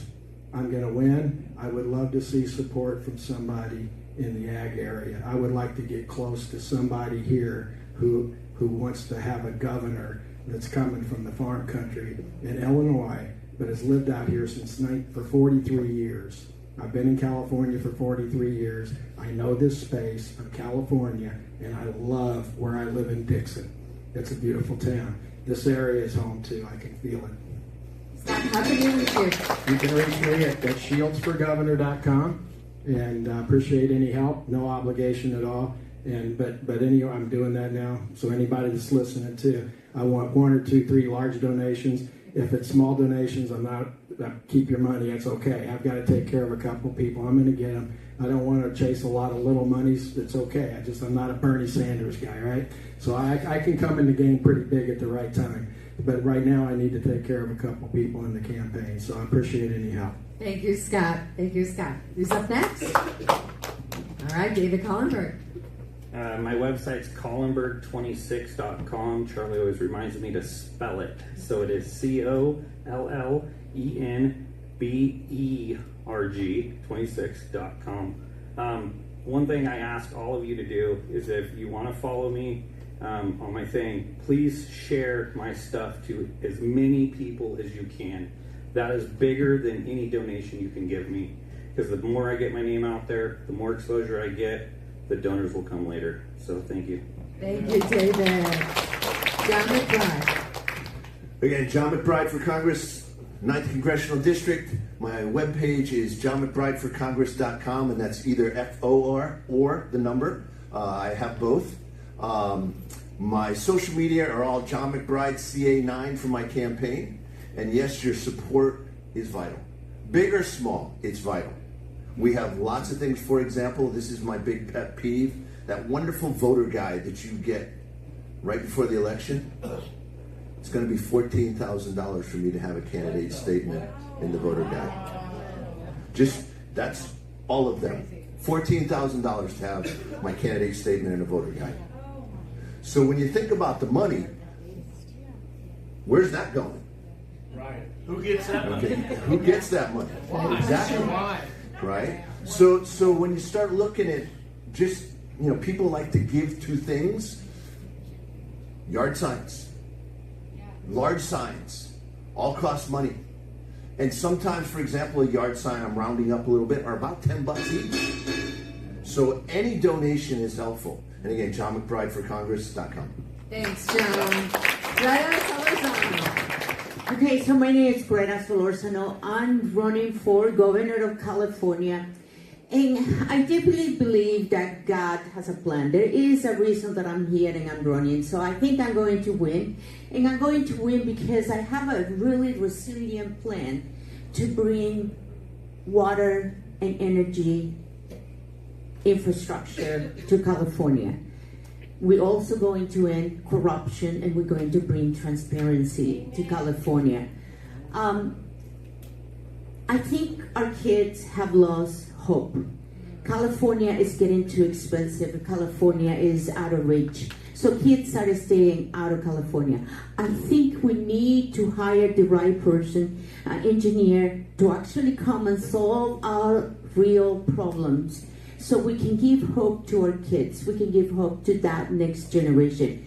We can bring jobs. We can lower the energy costs. We can lower the cost of food. And we can create an economy that is sustainable for many generations to come. Thank you. Thank you, Greta. I'm going to reach at California Governor GretaSolorzano.com. Yeah, fantastic. All right. And Clint Curtis. You've got a minute, Clint. Hi, everybody. clintcurtis.com. That's pretty easy, right? Because I like to think things I can remember. I'm getting old. So that's where you go. I need donations, and I also need volunteers. Now, I know it's Shasta County, and we're not in Shasta County, but this is much bigger than Shasta County. Yes. This is for saving a republic and being able to have votes that we can now count. This is for California. This is for the nation.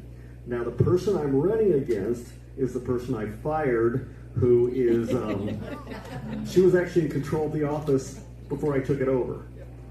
And she did everything she could to basically steal elections. Front-loaded it, getting rid of the ballots right after the election was over, which is legal in California, by the way.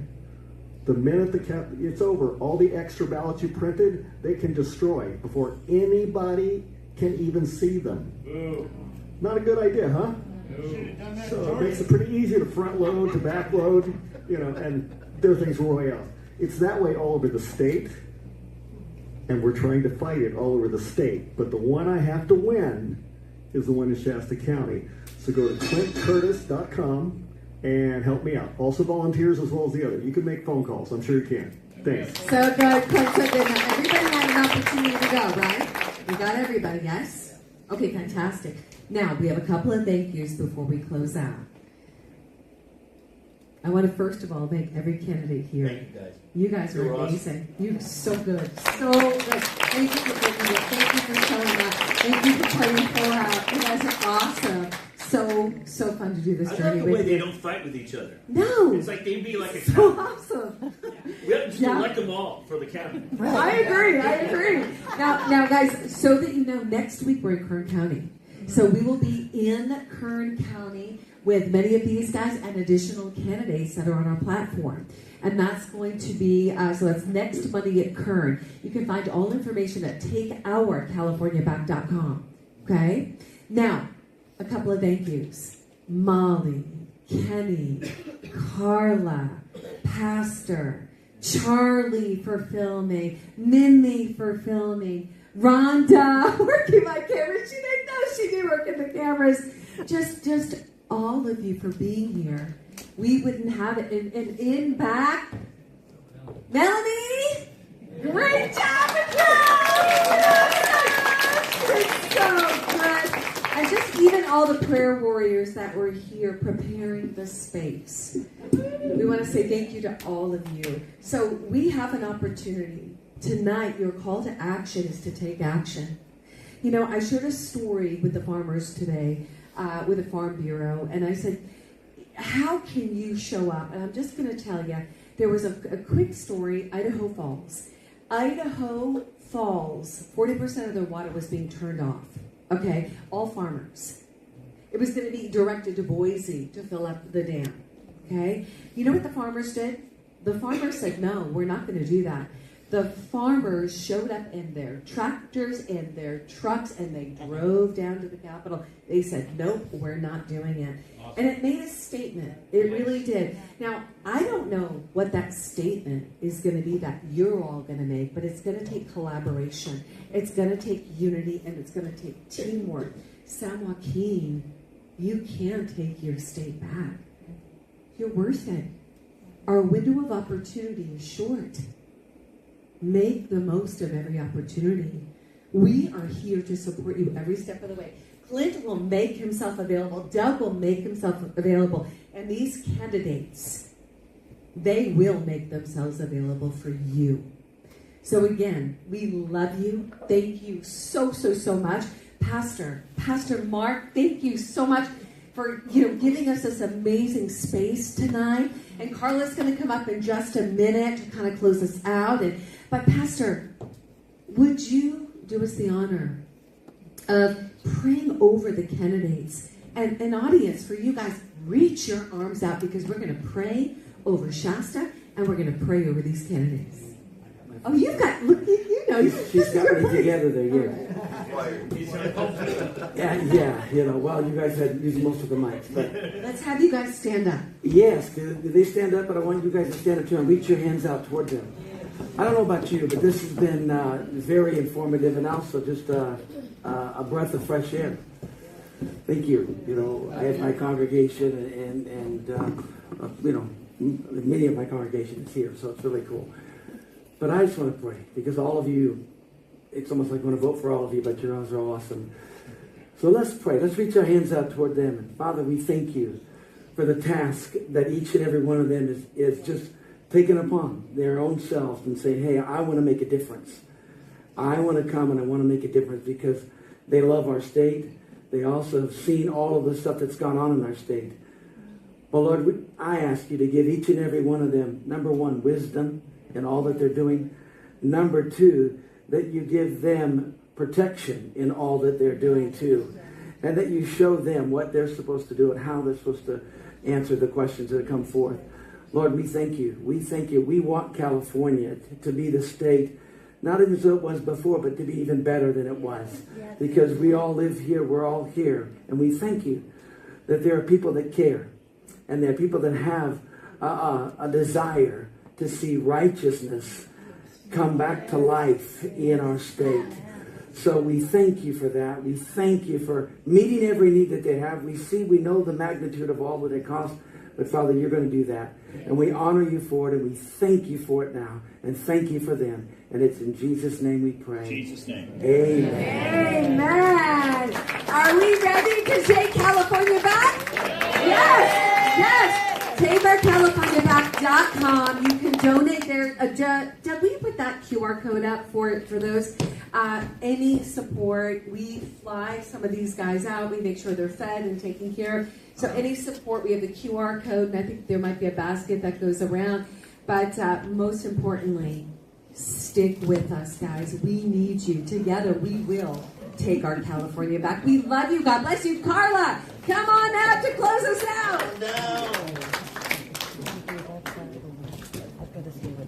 Thank you. I'm a little weepy. The pastor made me cry. So when you walked in, I asked everybody to sign a sign-in sheet. If you want to know what you need to do and want to help, make sure you're on that list, and we will include you on everything that we send out, so you are aware. Okay? And can participate. And can participate, yes. You know how many times we go to the Board of Supervisors? Like almost every single time. And that's where they will react. They don't react when you call them. They don't react. Sorry, Nicole. And they don't react when you send them letters. So, anyway, so in order to take California back, we need all of you involved in some way. Okay? So Rhonda's going to pass around a basket.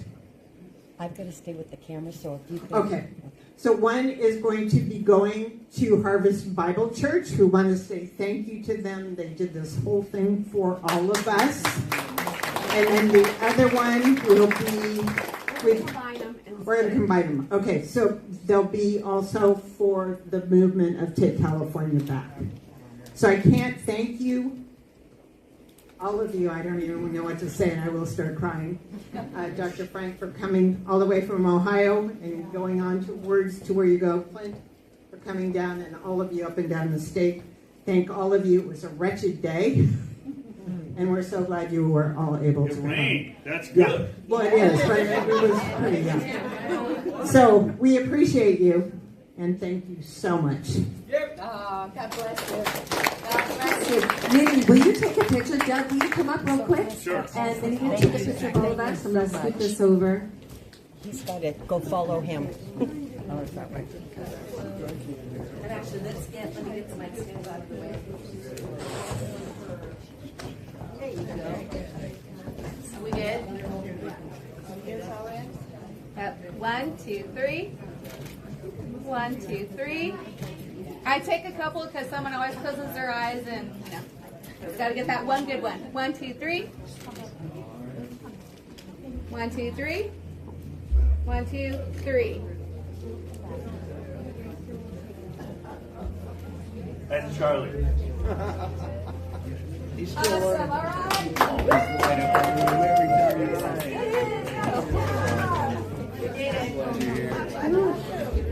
Great job, everyone. Shoemaker. Look. So I think it's being passed around. So you guys combine it. So you see it through, right? To make sure you give them okay. Whoever gets it in the end. I don't think I need to start the recording again. This is good. Yeah, I don't. Just hang on. Please forgive me. Oh, stop. Okay, we're good. Take care of yourself every day. Keep up the Can I ask, how much for the T-shirts? You know what? If you sign the sheet, she signed doesn't. the sheet. Okay, and so if you want one, put your T-shirt, put TS after where you signed, and make sure your phone number is there. And she's going to order some. Okay, I thought I signed the T-shirt list. Okay, so is your telephone number there? Yes. Yeah, so she should call you, and if you put your T-shirt and a size, that would be... That's a good idea. Yeah, put a... Kim, You've got this gem. this went off at a perfect time, so I didn't restart it again. And this one's still going? And this gentleman... How this much are the T-shirts? Oh, I'm so glad you're asking. They're 25, and if we ship them, they're 30. So if you fill out that information, and I'm going to pull this up, guys, we're closing out. Hang on. If you fill out the information that's out front, put your information. Put TS for T-shirt, okay? And then so about $30, and I'll phone you. And I'm going to have some more made, and I'm going to get them out to you. And this is my number. And your name? Oh, Dad, so good to meet you. It's my pleasure. Thank Honor you. you to be here tonight. You're amazing. I love your business. Isn't this awesome? You know what this is? Tell me. It's a Gavin Newsom. But that's what I just said. It's totally out of control. Totally out of control. Okay, you all just got to experience the Take Our California Back election transparency and election reform event. You know, we've got people throughout the room. I'm going to give you guys a little. Hi, Joey, Doug Frank. How are you? Hello. I'm Wolf the dog. Wolf. Matter of fact, yesterday I just my dog, but I own my own business. My granddaughter. Is this your cell phone? Yes, right on back. That's my cell phone. So mine is still on mine. That's my personal cell phone. And I've got yours. So excited. Everyone's heading out. I did Oh, yeah. I tracked that. an X Zoom thing that you did for the last campaign. Yes. Did you do those? Yes, on X. I was on there because my friend Tasha, you know what I'm talking about, Tasha, her last name is Yes, I think so. Yes. And she's a Christian too. Yes. And I met her and she said, you have to get on this too because it's this lady I met. I've been on the road like 2 to 3 weeks, and then I get 3 days at home, and then 2 or 3 weeks. That's amazing. Oh, you were on our Zoom. Yes. Like our Monday calls? Yeah. Yes. Oh, that was you. Yes. Okay, I'm so glad we're connected. Okay, what are your final words to the audience tonight? Thank you so much. God bless you all. We're going to make California great again, and we're going to save children. Yes, we are. Come on, you're amazing. Better vote for her, guys. All right, what are your words to the audience tonight? Oh, you're amazing.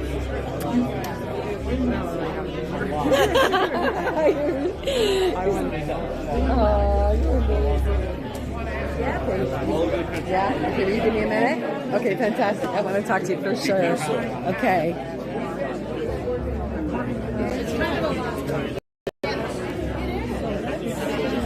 Yes. Oh. Joey said I'll grab a couple pictures of us. Yes. Pass the hat, I don't charge you. I don't want any questions. I'm so sorry. Which one was your question? I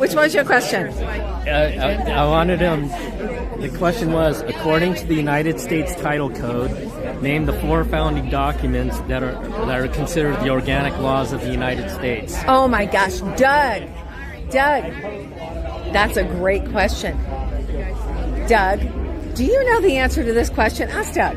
The question I had written, it didn't get read tonight. Sorry, we had a lot of them. But no, listen to this one though. Go on. But I wanted the candidates to answer, according to the United States Title Code, Name the 4 founding documents. I saw that question. You did? Name the 4 founding documents that are considered the organic laws of the United States. Meaning, if you go to the U.S. Code website, those are the 4 documents that are going to show up. Do you know what they are? I don't know what they are. Do you know, Dad? Well, I'm sure the Constitution's one of them. Or the Declaration of Independence. Yes, I would guess those. I can't imagine. I would almost want to say the Federalist Papers, because that was, but it's not a founding document. It's like the discussion that went into the founding document. It's the blueprint to understanding. It's the Magna Carta or something like that, or you know, if you look at the genealogy of the Constitution, you can see it. But the Magna Carta is not one of them. I'm just thinking of what would it be? I'm thinking out loud. What are they? What are the final 2? Well, I've got 2, and let's wait. Because when you say founding documents, I think of the Federalist Papers as kind of feeding into them, because that was the whole debate. But it's not a founding document. Yeah, I understand. Yeah. I know that because I right.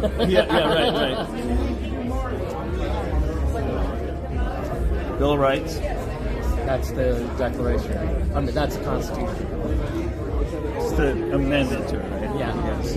But I would say that's a founding document. Yeah. So anyway, it's like a Constitution Part 2.